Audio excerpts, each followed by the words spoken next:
प्रत्येक समाज को हक मिलना चाहिए। हम तो EWS की भी मांग करेंगे, इसमें भी आर्थिक आधार है, बच्चों को आरक्षण मिलना चाहिए। प्रत्येक समाज का अधिकार है। गरीब जो भी बाजी मांगे उस पर सरकार को ध्यान देना चाहिए। सरकार को आंदोलन करने का इंतजार क्यों कर रही सरकार? और RAS के मामले में तो इतना बड़ा दुर्भाग्य है कि डिप्टी CM कागज दिख रहे हैं और डिप्टी CM के कागज की प्रत्येक वर्ग की, प्रत्येक नौजवान की, प्रत्येक बेरोजगार की जो भी समस्या है, हनुमान बेनीवाल राष्ट्रीय लोकतांत्रिक पार्टी उन समस्याओं के समाधान के लिए सड़क से लेकर सदन तक ये निश्चित रूप से आंदोलन से सरकार हिली हुई है। और आज ही हमने प्रधानमंत्री जी से समय मांगा है, आज 10 लोगों का, और उम्मीद करें कि 1-2 दिन में समय भी मिलेगा। जिस व्यक्ति को RPSC के चेयरमैन निश्चित रूप से बहुत छोटे व्यक्ति हैं और इन्होंने अभी DGP लेते हुए SI भर्ती रद्द करने की समाज करी थी कि RPSC के अंदर बहुत गड़बड़ डाला, SI भर्ती रद्द करो। और सुबह इंटरव्यू के अंदर भी कहा था कि RPSC को सुधारना बड़ा कठिन है, टेढ़ा है, लेकिन निश्चित रूप से इनके नेतृत्व में RPSC की जो इमेज थी पहले की तरह होगी। और RPSC के जो वरिष्ठ मेंबर जो बैठे हैं, सरकार को उनको हटाना ही पड़ेगा।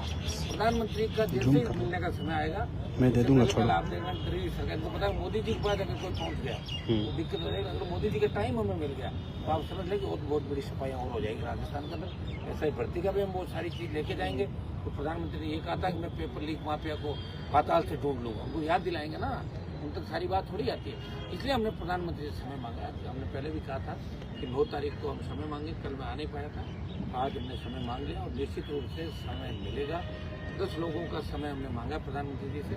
और जितने पेपर लीक की घटनाएं, RPSC की, रीड टेबल फर्स्ट की, जो बीजेपी नेताओं के वादे, वो कंप्लीट हम लेके, जिसमें अभ्यर्थी इनके तमाम परीक्षाओं के अभ्यर्थी भी हमारे साथ जाएंगे, कुछ नेता साथ जाएंगे, 10 लोग होंगे मैक्सिमम। हम चाहेंगे कि स्टूडेंट लीडर जैसे हमारे छात्र छात्रा ये भी प्रधानमंत्री से मिले और उनको अपनी बात से अवगत कराए। ये हमने किया था। आज हमारे धरने का 41वां दिन लगातार यहाँ पे, और 50 दिन हो गए इस आंदोलन को लगातार। शहीद स्मारक पे बड़े आंदोलनों के अंदर ये आंदोलन है।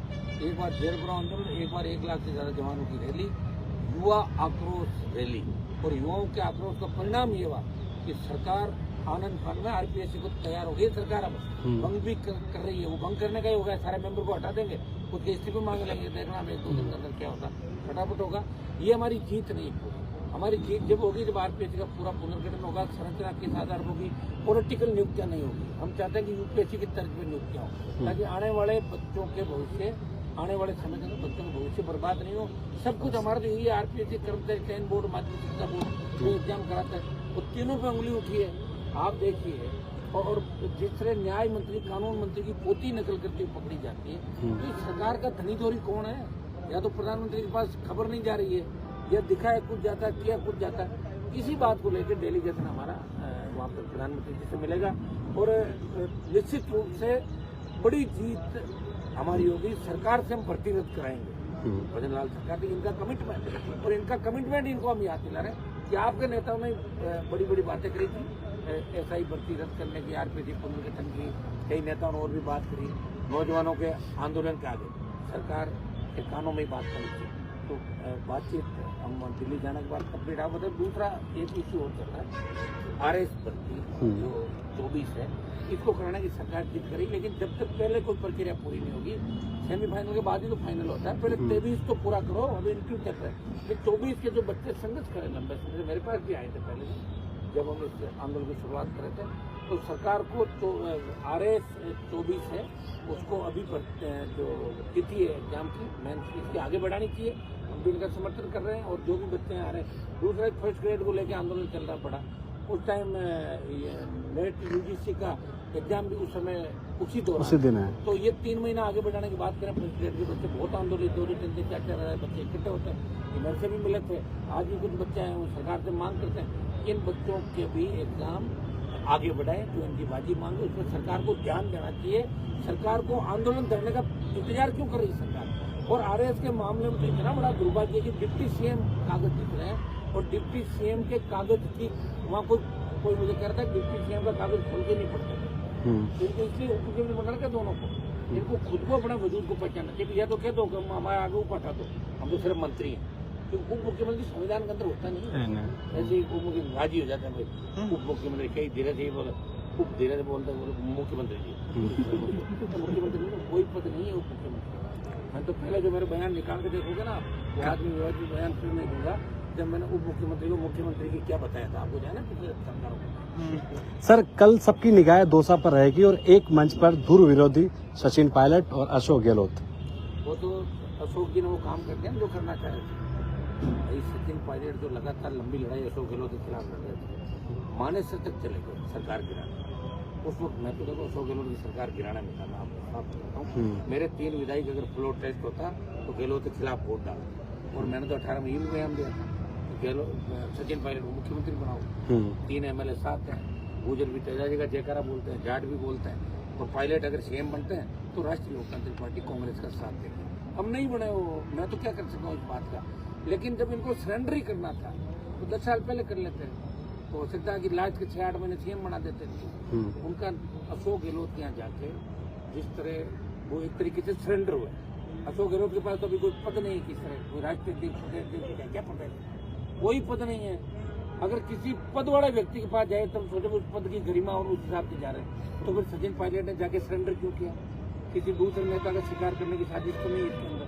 हो सकता कोई पता नहीं पॉलिटिकल लोग कब बड़ी राजनीति खेल जाए, जिस तरह मेरे से कांग्रेस ने अलायंस करके और पीठ में छुरा घोंप के, और अशोक गहलोत, सचिन पायलट, गोविंद डोटासरा और तमाम लोगों ने मेरी पार्टी को तोड़ा और बार मेरे के अंदर मेरा कैंडिडेट लेके, और जो हरीश चौधरी कहता था मैं आरपीपी को देखना नहीं चाहता, उसी हरीश चौधरी के हाथ में आरपीपी का झंडा पकड़ा दिया, जिंदाबाद करा दी। ये राजनीति है, हम ये ऐसे नहीं करते। हमारे जो उसूल है अलग है, हमारी करने और करने के अंदर कोई अंतर नहीं। फिर भी हमने ईमानदारी के साथ कांग्रेस की मदद करी, और कांग्रेस का खाता सिर्फ राष्ट्रीय लोकतांत्रिक पार्टी गठबंधन से ही खुला। अगर आरपीडी गठबंधन नहीं होता, कांग्रेस पार्टी का खाता नहीं खुलता। अगर कांग्रेस कोई गलतफहमी है, पंचायत चुनाव आ रहे हैं, आगे देख लेना आजमा के कि कांग्रेस की क्या स्थिति होती राजस्थान में। क्या पंचायत चुनाव से पहले बीजेपी आपके आसपास मंडरा रही है? मेरे आसपास तो आप लोग मंडरा रहे हो, जो मीडिया वाले, और जितने भी दुखी है राजस्थान में, वो दुखी सारे आसपास मंडरा रहे हैं। और मैं सबका दुकड़ा लेकर सड़क पर बैठा हूँ गर्मी के अंदर, पूरी गर्मी में निकाल दी। और बरसात, तूफान, आपकी बात भी कर रहा हूँ, सबकी कर रहा हूँ। मुझे बड़ा दुख हुआ जब मुझे राज्यपाल के वहाँ से निकला, लंबे समय बाद गया था मैं, और मीडिया पहले गवर्नर और मुख्यमंत्री के आसपास आ जाता था। इतनी बड़ी शर्मनाक बात है कि मीडिया धूप के अंदर खड़ा था। क्या दिख नहीं रहा है नेताओं को? अरे मीडिया के बिना हमारी बात कौन दिखाएगा? ये लोकतंत्र का चौथा स्तंभ है। ये गवर्नर, CM, PM, राष्ट्रपति, सब कुछ मीडिया ही है चारों तरफ। मैं देखता हूँ प्रधानमंत्री, राष्ट्रपति भी मीडिया का सम्मान करता है। और लोकसभा के अंदर जो देश को चलाती है, लोकसभा के अंदर मीडिया का सबसे ज्यादा सम्मान है। मीडिया कर्मी हमारे साथ बात भी करते हैं, बैठते हैं, उनको अलग से व्यवस्था सी। लेकिन सिविल लाइन के अंदर मीडिया के साथ जो दुर्व्यवहार पहले भी हुआ, ये भी ठीक नहीं। मैं इसकी भी निंदा करता हूँ। सरकार को इस पर संज्ञान लेना चाहिए। बीजेपी सरकार अपने केंद्र के 11 साल को गिना रही है उपलब्धियों के तौर पर, और आप कौन सी ऐसी उपलब्धियां बताएंगे बीजेपी की? नहीं, बीजेपी की तो कोई उपलब्धि है। देखिए मैं आपको क्या कह रहा हूँ, विपक्ष है नहीं सामने। राहुल गांधी कभी नहीं चाहते 272 आए, वो 100 पे राजी है। हमारे तो इस बात को लेकर झगड़ा होता है कि आप क्यों नहीं कर रहे हो। आप जैसे मान लो सपा किसी बात में आगे बढ़ती है, किसी बात पे TMC आगे बढ़ती है, DMK आगे बढ़ता है। हमारे जैसे जो सिंगल पार्टी वाला है, हम किसी इश्यू को रेज करते हैं तो कह रहे हैं अपने चुप रहो, अपने भाग नहीं लेना। जबकि इंडिया अलायंस में तो सब हम साथ हैं, हर मुद्दे पे एक दूसरे के साथ है। ये तो अलायंस है और क्या, अभी अलायंस टूटा थोड़ा ही है।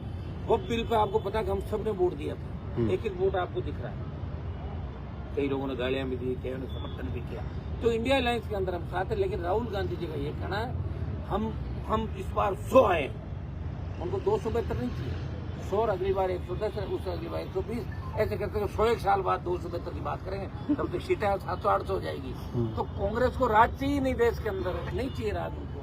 कांग्रेस, मुझे तो लग रहा है कांग्रेस के अंदर कुछ नेता ऐसे बीजेपी ने स्थापित कर दिए, मन चाहे जैसे बयान दिला देती है और बीजेपी अपना काम निकाल लेती है। एक नेता ने आपको लेकर अभद्र भाषा का उपयोग किया और कहा कि समाज को ऐसे नेता को सबक सिखाना चाहिए। नाम है रिचपाल मिर्धा। अब उनका तो आपको पता है, उनके बारे में तो हम क्या उनके परिवार की स्थिति ठीक नहीं, इसलिए बोलना इसलिए भी ठीक नहीं कहीं मैं ऐसा कुछ बोल दूँ और उनकी सांस निकल जाए एकदम। मैं ऐसा कोई काम नहीं करूँगा कि मेरे बोल से कोई दम तोड़। क्या हकीकत में आप दिल्ली इसलिए जा रहे हैं कि ऐसा ही बढ़ती रह दो, या फिर पर्ची बदलवाने के लिए चर्चा है? दोनों कुछ भी नहीं। मैं तो टाइम ही आपको बता दिया, टाइम मांगने से पहले आपको बता दिया, टाइम मांगा। अभी मैंने मेल किया है, आपको सारी बात बता दी 10 लोगों के साथ, क्योंकि मेरा पहले प्रॉमिस था कि मैं प्रधानमंत्री जी से इस मामले में मिलूँ। और राष्ट्रपति का हमने फिर रखा नहीं, क्योंकि करना तो सारा प्रधानमंत्री को है। तो प्रधानमंत्री मिलकर अवगत कराते हैं उनको सारी बात, और अगर नहीं होता है तो फिर अगला कदम हमारा और बड़ा हो सकता है। आप ये नहीं सोचें कि पीलूपुरा में सिर्फ गुजरी पट्टियाँ उखाड़ सकते, समझ में आ गई ना। हम गुजरों के साथ तो है ही प्रदेश के, लेकिन अब सरकार हमें भी मजबूर नहीं करे ये दूर दूर जाके कुछ हमें भी करना।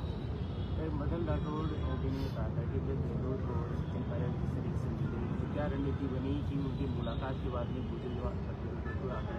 वो कहते हैं कि जब बीजेपी आती है तब होता है ये चीजें। ऐसा कुछ नहीं, गुजर समाज अपनी बाजी मांग करा। मैं गुजर समाज के फैसला जी जब आंदोलन किया था उस समय उनके साथ बैठा था मैं पटरियों पर, जब वसुंधरा जी ने 80 गुजरों को बहुत से घाट उतारा। वो कैसा दृश्य होगा देश में। कोई बड़ा आंदोलन हुआ देश के अंदर, गुजरों का बड़ा आंदोलन हुआ देश में जिसने 80 गुजरों ने सादत दी अपने समाज को। और हरियाणा में जाटों के सीने पे जो गोले हमारी पार्टी वो भुला नहीं सकते दोनों समाज। मुझे तो ये समझ में आ रहा है कि नेता भूल के जाते हैं ऐसी बातें, उस समय की बात है। वो मंजर देखना चाहिए था।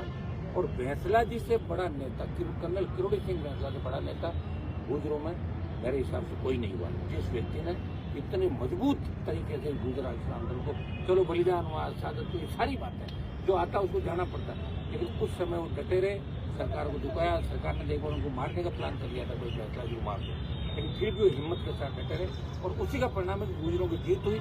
और आगे भी आप देख रहे हो कि हम लोग खड़े हैं साथ, और हम तो ये चाहते हैं कि प्रत्येक समाज को हक मिलना चाहिए। हम तो EWS की भी मांग करें कि इसमें भी आर्थिक आधार है, बच्चों को आरक्षण मिलना चाहिए। प्रत्येक समाज का अधिकार है, गरीब जो भी भारत के अंदर या राजस्थान में पैदा हुआ उसको अधिकार है, गरीब व्यक्ति को आर्थिक रूप से जो कुछ है उसमें जाति नहीं करेंगे। और गुजर अपनी सही बात के लिए माने जो कमिटमेंट बीजेपी ने वो किया उस बात को लेकर गया। मुझे तो इसमें कोई षड्यंत्र नहीं लगता है। और बाकी कल अगर कोई है तो मुझे तो लग रहा है कल और पता लग जाएगा आपको। कल आप कह ही रहे हो पॉलिटिकल सम्मेलन हो रहा है। ठीक है, साथ में आए थे वोकेशनल ट्रेनर भी इसी धरने पर आए और उन्होंने अपनी मांग रखी, लेकिन आज सुबह वोकेशनल ट्रेनर ने अपनी अलग मांग रखी और यही शहीद स्मारक पर अपना अलग धरना किया। अलग ही था, पहले भी अच्छा लगा, लेकिन आपके पास आकर के उन्होंने मेरे पास तो अभी भी आए थे। मैं क्या यहाँ आने में लेट हो गया, मैं यहाँ आने में लेट हो तो मेरे साथ आए और मैंने जयंत चौधरी से उनका टाइम सेव करा दिया। जयंत चौधरी जी बीमार हो गए, 1-2 दिन बाद जैसे वो ठीक होंगे, 8-7 दिन से बीमार है, तो वोकेशनल ट्रेनर का एक प्रतिनिधिमंडल दिल्ली के अंदर उनकी मुलाकात करना, उनकी समस्या का समाधान के लिए मैं उनके साथ हूँ। यहाँ भी मैंने पूरी बात करी, लाउड जी से करी, उनके सेक्रेटरी से करी और जयंत चौधरी से करी। मेरे पास आए थे तो मैं उनके साथ हूँ और धरना उनका पहले भी अलग था, मैं उनके धरने पर गया था। और उनकी जो भी समस्या है राजस्थान के अंदर प्रत्येक वर्ग की, प्रत्येक नौजवान की, प्रत्येक बेरोजगार की जो भी समस्या है, हनुमान बेनीवाल राष्ट्रीय लोकतांत्रिक पार्टी उन समस्याओं के समाधान के लिए सड़क से लेकर सदन तक तैयार है।